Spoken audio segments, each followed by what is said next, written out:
प्रत्येक गोष्टीला expiry date असते असं राज ठाकरे म्हणतात। सत्तेत असणाऱ्यांना ही एक्सपायरी डेट आहे असंही राज ठाकरेंनी म्हटलंय। एकेकाळी जनता काँग्रेसला कंटाळली होती असं म्हणत राज ठाकरेंनी प्रतिक्रिया दिली आहे। मनसेच्या बैठकीतली इनसाइड बातमी आपण पाहतोय।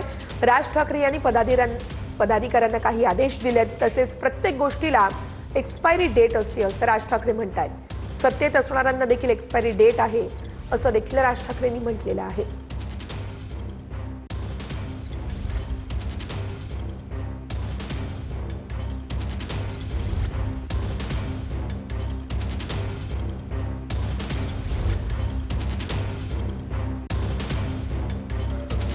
परिस्थिती आजची जी महाराष्ट्रातली जी सगळी परिस्थिती आहे, महाराष्ट्रात सध्या आयसीयू मध्ये आहे।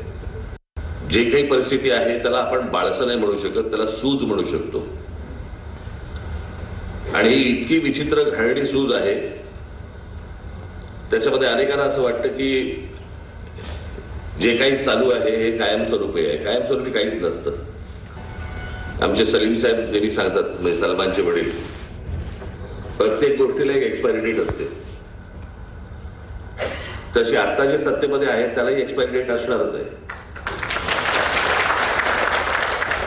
त्याच्यामुळे कुठचीच गोष्ट कायमस्वरूपी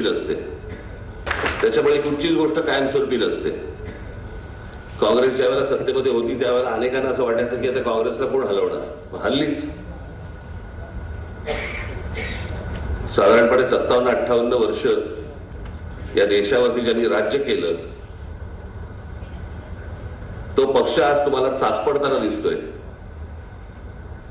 तीच परिस्थिती यांची देखील होणार, हे निश्चित होणार, म्हणजे होणार, याच्यामध्ये काही दुमत नाही। तर एकेकाळी जनता काँग्रेसलाही कंटाळली होती असं राज ठाकरेंनी म्हटलेलं आहे। आज पदाधिकाऱ्यांसोबत बैठक होती आणि त्याच बैठकीमध्ये राज ठाकरे यांनी हे वक्तव्य केलंय। प्रत्येक गोष्ट तिरस्काराच्या दृष्टीनं पाहू नका असं देखील राज ठाकरे म्हणतायत। आम्ही उद्या सत्तेत असू, राजकारण निकोप राहावं असं देखील राज ठाकरेंनी म्हटलंय। शिंदे महाराष्ट्राचे शत्रू, त्यांच्यासोबत भांडण कायम राहील असं संजय राऊत म्हणतायत। राज ठाकरेंनी एकनाथ शिंदेची भेट घेतली, तुमचं उद्धव ठाकरेंची या भेटी संदर्भात काही बोलणं झालं? बरं झालं असेल तर मी इथे कशाला सांगू? माझं बोलणं झालं असेल तर मी इथे का सांगू? झालं ना, पण मी कॅमेऱ्यावरती का सांगू?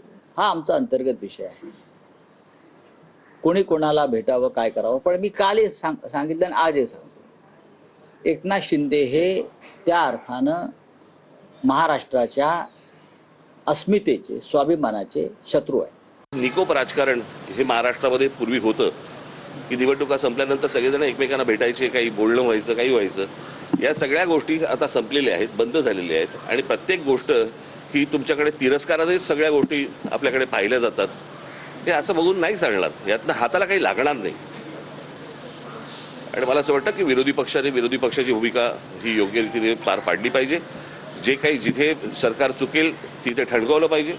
आणि सरकारला मला असं वाटतं की, आणि हे उद्या आम्ही सरकारमध्ये असू, त्यांनी हीच गोष्ट केली पाहिजे। या पद्धतीनेच मला असं वाटतं राज्य चाललं पाहिजे, तरच लोकांच्या हाताला काहीतरी गोष्टी लागतील।